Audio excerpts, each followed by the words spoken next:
Thank you very much. Robert, thank you very much as always every year for having me here. It's an honor for me to be addressing all of you. My name is Mariano Federici. I'm a senior managing director at a consulting firm here in Washington called K2 Integrity that is specialized in financial integrity issues and financial crime risk management. Prior to joining K2, 4 years ago almost, I was the head of the financial intelligence unit of the Republic of Argentina, my country. And I also had the honor to chair the Egmont group, so it's a pleasure to be here with my former colleagues and friends. Congratulations, Elizabeth, for your position. So I wish to speak today about the problematic of corruption, which is a topic I've spoken about for many years, and I must be getting old because I feel that I'm reiterating myself, but the problem persists and the solutions are still waiting. Corruption, I'm going to talk about corruption not only as a threat, but also as a vulnerability to the peace and security of nations domestically and across the globe. I think the first thing we must all understand is that corruption is not only a threat to a country's stability, but also a major vulnerability. It's a threat in the sense that it generates illicit proceeds that put at risk the integrity of the system. But it's also vulnerability in the sense that it compromises the system's ability to counter this and other threats effectively. Moreover, when we talk about the stability that it compromises, we should know that it encompasses not only the financial and macroeconomic stability of countries, but also the stability of institutions and the rule of law, political and democratic stability, and the stability related with a country's internal security, as well as with its national security. As a threat, corruption is a profits-generating crime that contaminates the integrity of the financial systems and economies through which the corrupt proceeds flow. But it also alters the laws of the market by affecting fair competition, often creating significant distortions in prices, and sometimes even compromising the efficiency of macroeconomic policy choices, as corrupt officials prioritize public investment decisions with corrupt profit opportunities over those that are truly needed. And look, in my own country, in Argentina, when I was the head of the financial intelligence unit, we had prosecutorial powers. So I'm going to speak about issues related with our prosecutorial role. Don't freak out. I'm not going to reveal any intelligence here. But we had a case that I'd like to share with you. In their desire to take control of YPF, the national oil and gas company, and it's the largest corporation in the country, our former presidents, which were a married couple, Nestor and Cristina Kirchner, exercised the presidency, first Nestor, and then Cristina took over him for 2 mandates. And Cristina is currently still, until this Sunday, the vice president of Argentina. They adopted measures to freeze oil prices first and then restrict the repatriation of dividends, forcing the Spanish giant Repsol, whom you may know, the main shareholder of YPF, to sell its shares. Repsol's desperate need to leave Argentina was so huge that it took them as far as lending a business group associated with the Kirchners, the owners of the Bank of Santa Cruz, the province in Patagonia where the Kirchners were from, lend them money to buy their own shares. I'll say this again. The seller of the shares lent the buyer the money to buy their own shares. And this was a group that had no experience in the oil and gas market. It just had a connection with the presidential couple. Following the acquisitions, the Kirchners lifted the restrictions to repatriate dividends to allow their associates, now the shareholders of the company, the opportunity to repay Repsol their loan. This dried up investments by YPF domestically, and Argentina went on from being a net exporter of oil and gas. We have by the way, the second largest reserves of shale gas in the world and the third largest reserves of shale oil in the world in Patagonia. We went from being a net exporter of oil and gas to having to import these commodities from Venezuela, Iran, and other rogue nations. The rise in energy imports ultimately dried up central bank reserves, and the government of the Kirchners had to resort to tight exchange and capital controls, again, to avoid the currency and the economy from collapsing.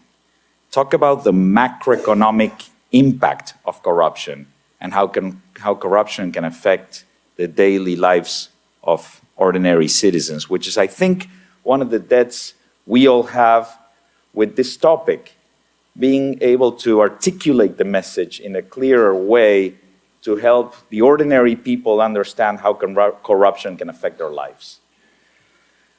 Corruption also contaminates the integrity of institutions and the rule of law.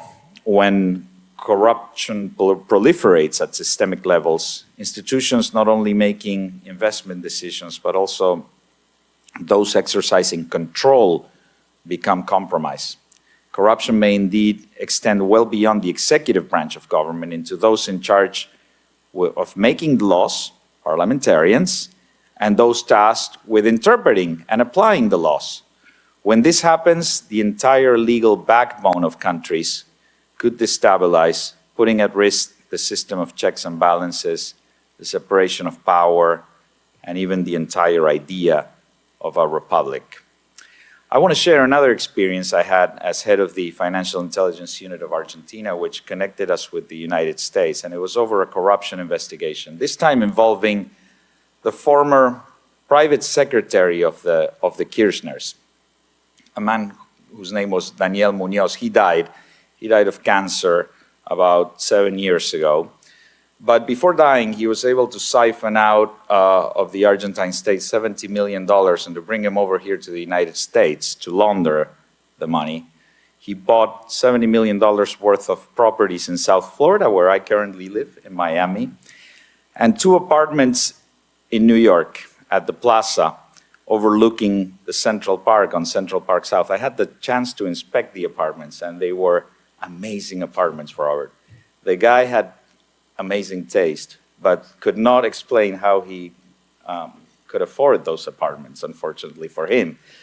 The US authorities cooperated diligently and effectively with us and were able to send us information about all the companies that were used to purchase those apartments, the accounts belonging to those companies, the money flows, the money trail that the money traveled from Argentina to the US to fund those purchases.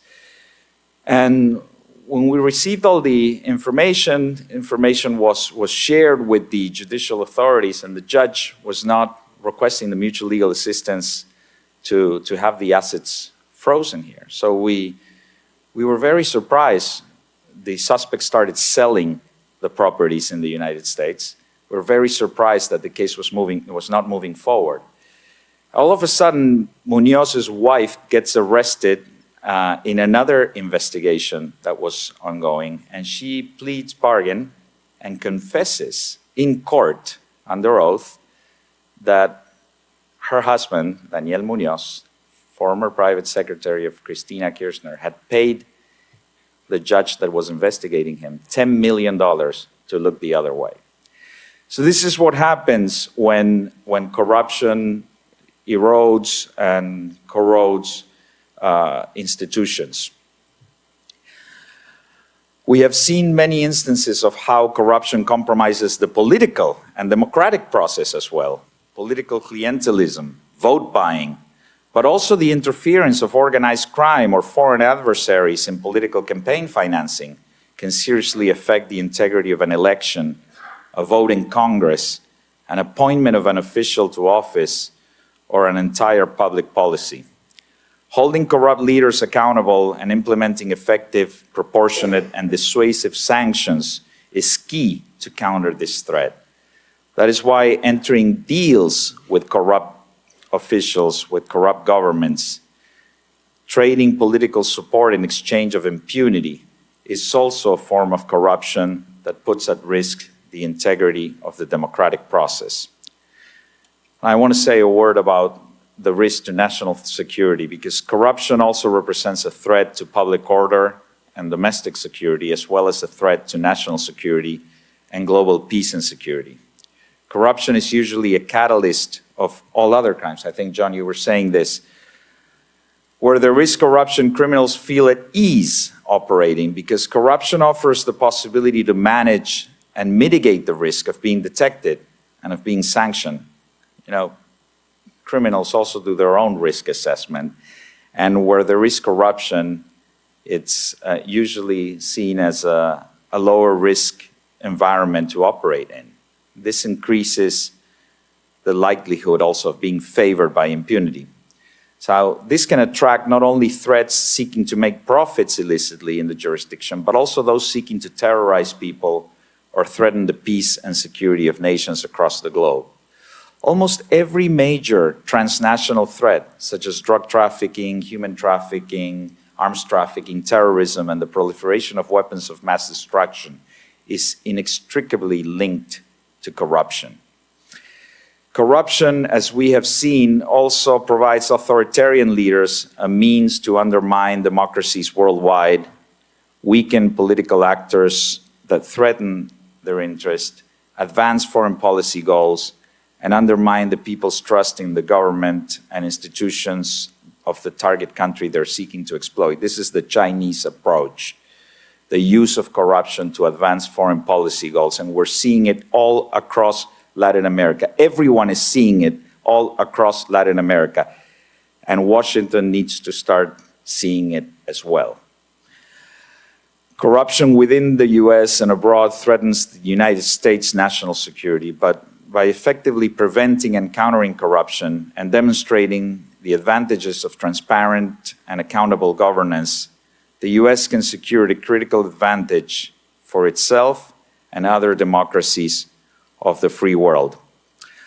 I want to end by making reference to an action that Senator Ted Cruz made earlier this year, where he introduced the Corruption in Argentina Stymied by Enforcing Sanctions Act of 2023, the Cases Act. The bill requires the president to investigate 5 Argentinian officials for corruption, including Argentina's current Vice President, Cristina Fernández de Kirchner. If the president finds that they meet the criteria for corruption sanctions, the bill mandates the imposition of those sanctions. And Representative Maria Elvira Salazar, Republican from Florida, led the legislation in the House. Senator Cruz said, Cristina Fernández de Kirchner is a deeply corrupt politician who has undermined Argentina's rule of law and its political institutions. The evidence against her is public, credible, and backed up by Argentina's courts. Beyond Argentina, she and her associates have undermined American security interests in the region by placing Argentina's institutions at the service of Iran's global terrorism campaign. They continue to do so. The United States Congress has passed into law authorities for the president to sanction individuals like Fernández de Kirchner and her associates. The Cases Act mandates that President Biden uses them for what they were meant for, protecting American interests abroad from corrupt politicians seeking to undermine them. I want to endorse these words because I signed 7 of the 14 criminal accusations against Cristina Fernández de Kirchner during my term in office. I want to say also that, to conclude, on the issue of holding corrupt leaders accountable, it's important to emphasize the importance of implementing the legal tools in an objective, non-ideological way. Several right-wing leaning leaders have been subject to State Department and OFAC sanctions for the corrupt behavior in recent years, and that's good if they're corrupt. But there are also kleptocrats from the left that are awaiting sanctions. Final words, fighting corruption is an imperative for the United States. As a beacon of liberty and the rule of law, it is America's duty and the purest expression of its values. It is also a highly practical form of soft power that advances U.S. national security. Making the right decisions in this fight will help advance good governance abroad and contribute to create a more stable world. Thank you very much.